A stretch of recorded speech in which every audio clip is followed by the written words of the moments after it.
And now Chapter 2, Lord Krishna in Indraprastha city.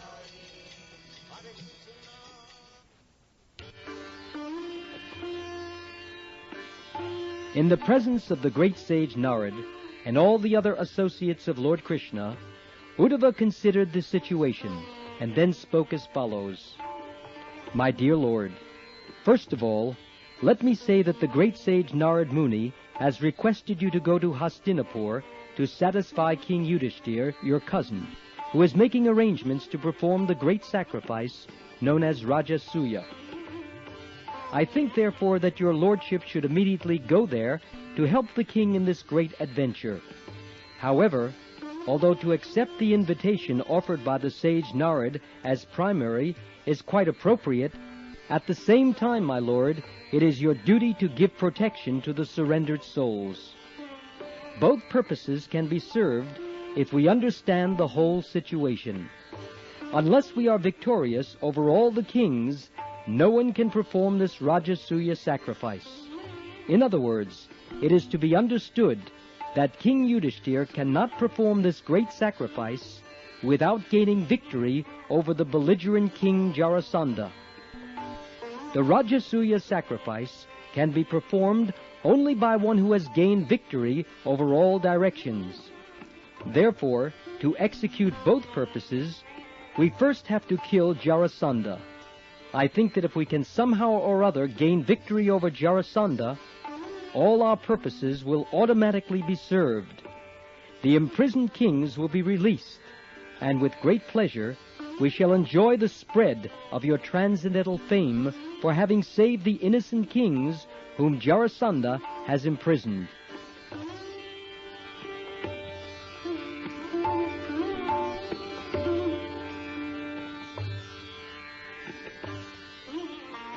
But King Jarasandha is not an ordinary man. He has proved a stumbling block even to great warriors, because his bodily strength is equal to the strength of 10,000 elephants. If there is anyone who can conquer this king, he is none other than Bhimasen, because he also possesses the strength of 10,000 elephants. The best thing would be for Bhimasen to fight alone with him. Then there would be no unnecessary killing of many soldiers. In fact, Jarasandha will be very difficult to conquer when he stands with his Akshohini, or large divisions of soldiers. We may therefore adopt a policy more favorable to the situation. We know that King Jarasandha is very much devoted to the Brahmins and very charitably disposed towards them. He never refuses any request from a Brahmin. I think, therefore, that Bhimasen should approach Jarasandha in the dress of a Brahmin, beg charity from him, and then personally engage in fighting him. And in order to assure Bhimasen's victory, I think that your lordship should accompany him. If the fighting takes place in your presence, I am sure Bhimasen will emerge victorious, for your presence makes everything impossible possible. Indeed, Lord Brahma creates this universe, and Lord Shiva destroys it simply through your influence.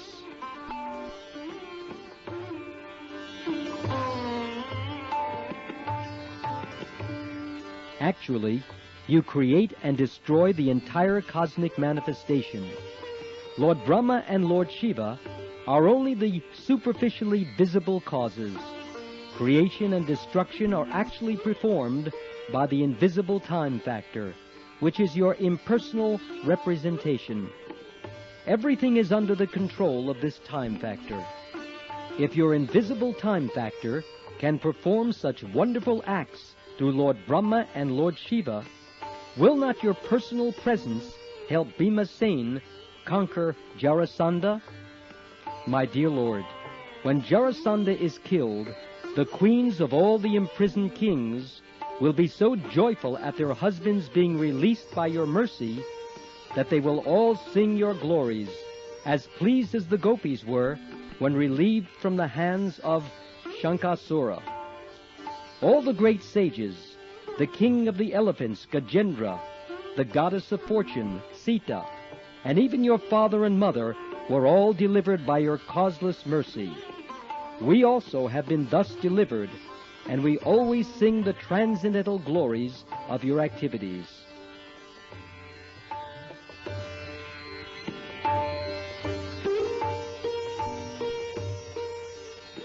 Therefore, I think that if the killing of Jarasandha is undertaken first, that will automatically solve many other problems.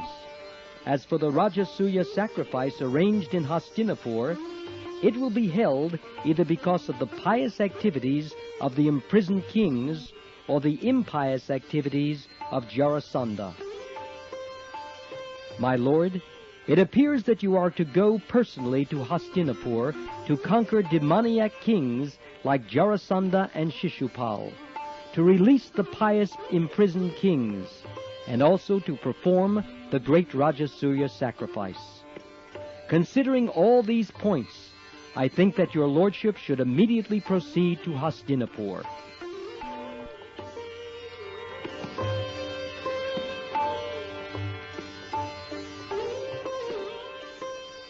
This advice of Uddhava's was appreciated by all who were present in the assembly. Everyone considered that Lord Krishna's going to Hastinapur would be beneficial from all points of view.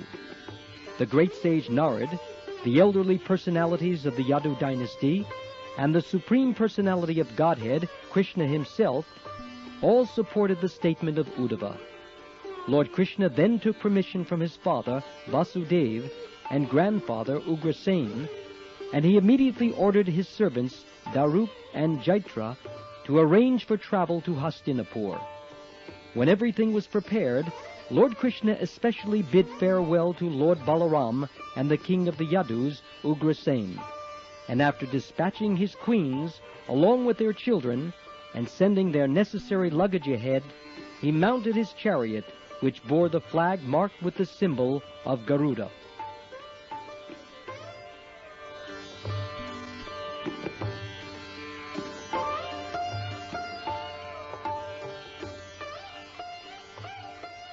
Before starting the procession, Lord Krishna satisfied the great sage Narad by offering him different kinds of worshipable articles. Naradaji wanted to fall at the lotus feet of Krishna, but because the Lord was playing the part of a human being, he simply offered his respects within his mind, and fixing the transcendental form of the Lord within his heart, he left the assembly house by the airways. Usually the sage Narad does not walk on the surface of the globe, but travels in outer space. After the departure of Narad, Lord Krishna addressed the messenger who had come from the imprisoned kings, and told him that they should not be worried, for he would very soon arrange to kill the king of Magadha, Jarasandha. Thus he wished good fortune to all the imprisoned kings and the messenger. After receiving the assurance from Lord Krishna, the messenger returned to the imprisoned kings and informed them of the happy news of the Lord's forthcoming visit. All the kings were joyful at the news and began to wait very anxiously for the Lord's arrival.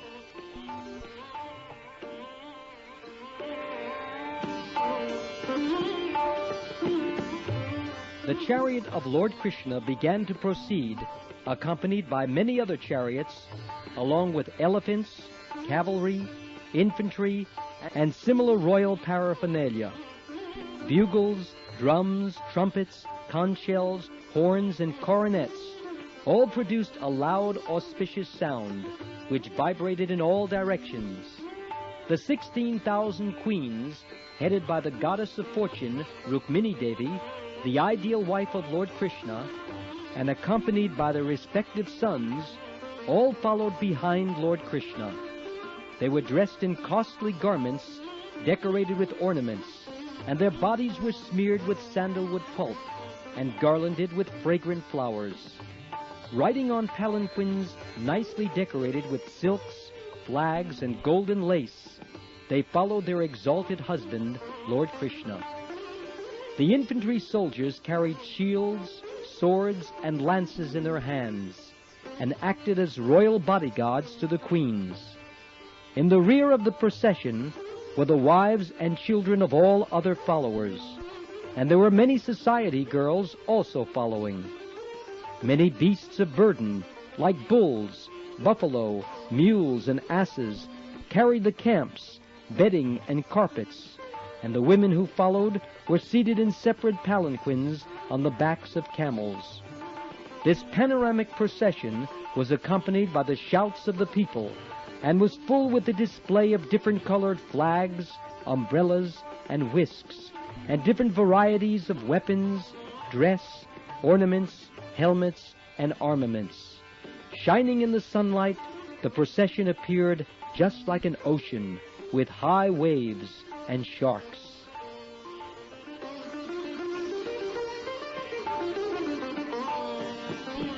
In this way, the procession of Lord Krishna's party advanced towards Hastinapur, now New Delhi, and gradually passed through the kingdoms of Anarta, now Gujarat province, Sauvira, now Surat, the great desert of Rajasthan, and then Kurukshetra.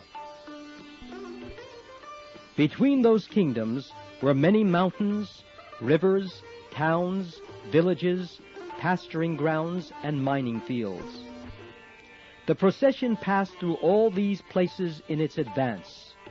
On his way to Hastinapur, the Lord crossed two big rivers, the Drishbati and the Saraswati. Then he crossed the province of Panchala and the province of Matsya.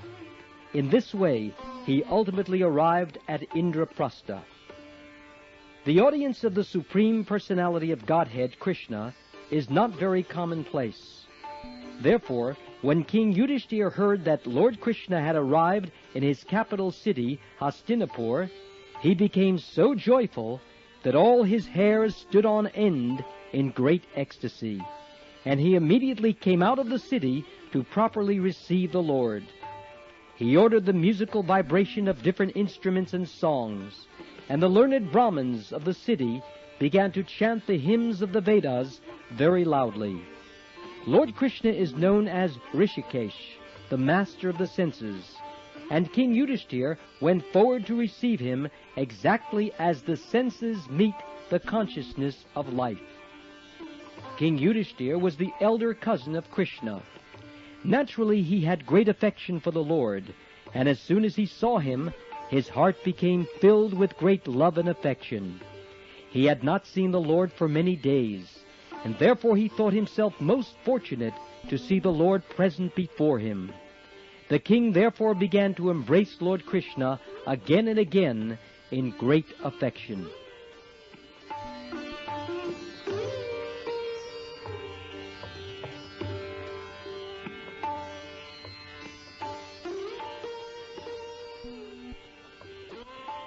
The eternal form of Lord Krishna is the everlasting residence of the goddess of fortune.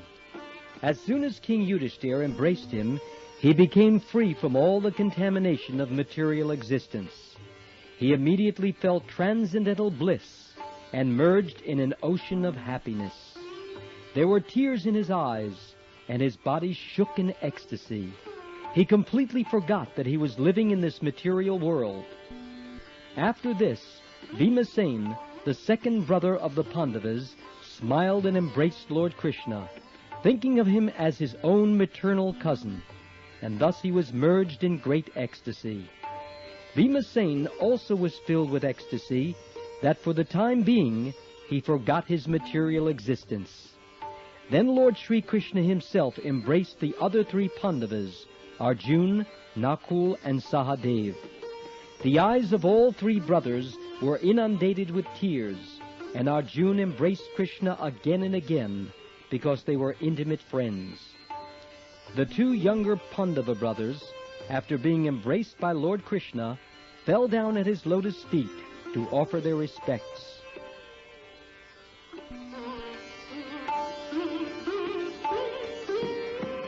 Lord Krishna thereafter offered his obeisances to the Brahmins present, as well as to the elderly members of the Kuru dynasty, like Bhishma, Drona, and Dhritarashtra. There were many kings of different provinces, such as Kuru, Srinjaya, and Kakaya, and Lord Krishna duly reciprocated greetings and respects with them. The professional reciters, like the Suttas, Magadhas, and Vandinas, accompanied by the Brahmins, offered their respectful prayers to the Lord. Artists and musicians, like the Gandharvas, as well as the royal jokers, began to play their drums, conch shells, kettle drums, veenas, mridangas, and bugles, and they exhibited their dancing art to please the Lord. Thus the all-famous Supreme Personality of Godhead, Lord Krishna, entered the great city of Hastinapur, which was opulent in every respect. While Lord Krishna was entering the city, all the people talked amongst themselves about the glories of the Lord, praising his transcendental name, quality, form, and so on.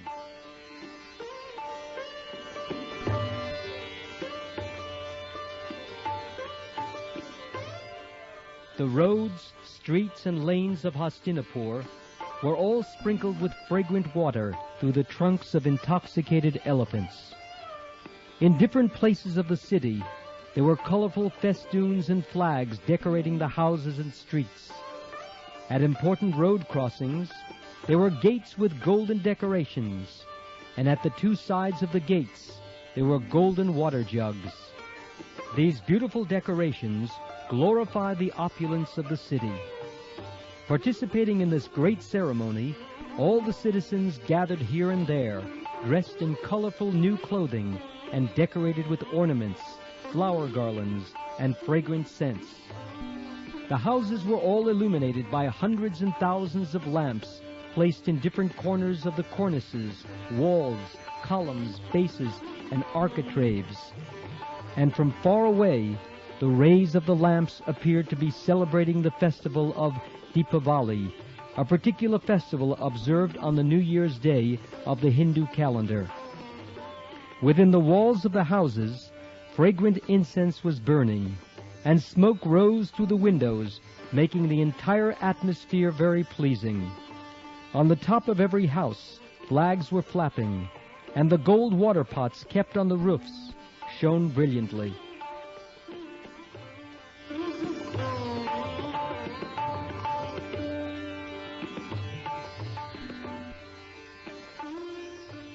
Lord Krishna thus entered the city of the Pandavas, enjoyed the beautiful atmosphere, and slowly proceeded ahead. When the young girls in every house heard that Lord Krishna, the only object worth seeing, was passing on the road, they were very eager to see this all-famous personality. Their hair loosened, and their tightened saris became slack due to their hastily rushing to see him.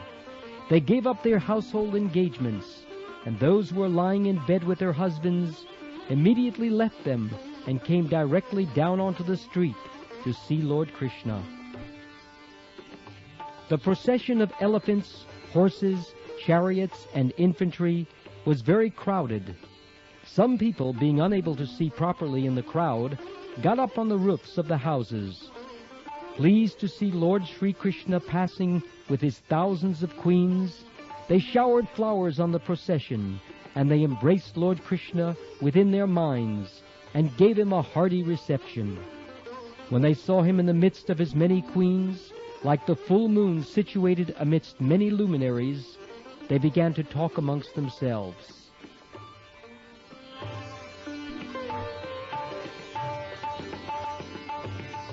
One girl said to another, "My dear friend, it is very difficult to guess what kind of pious activities these queens have performed, for they are always enjoying the smiling face and loving glances of Krishna."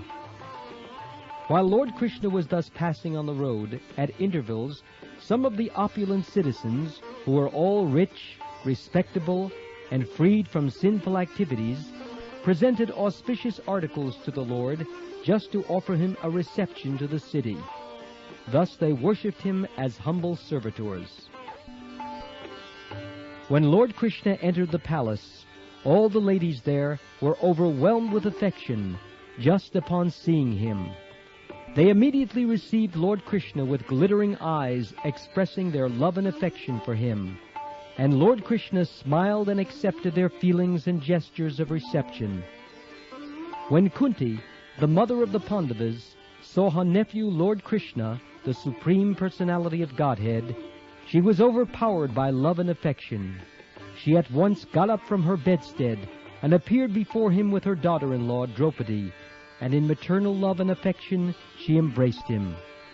As he brought Krishna within the palace, King Yudhishthira became so confused in his jubilation that he practically forgot what he was to do at that time to receive Krishna and worship him properly.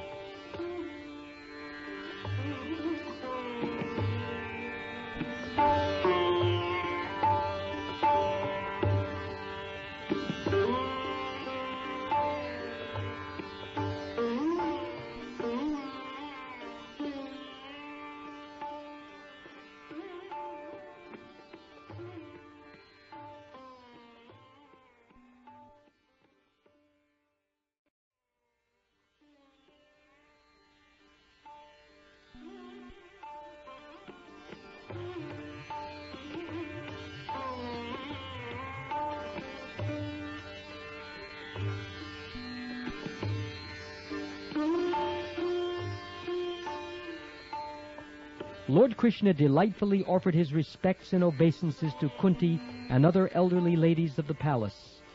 His younger sister, Subhadra, was also standing there with Draupadi, and both offered their respectful obeisances unto the lotus feet of the Lord.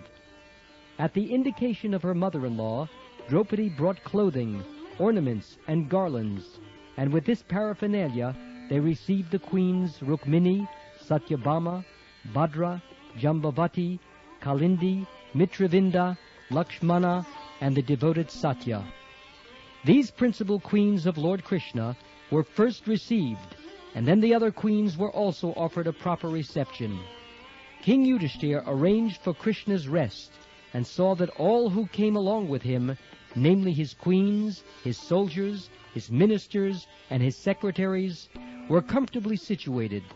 He had arranged that they would experience a new feature of reception every day while staying as guests of the Pandavas.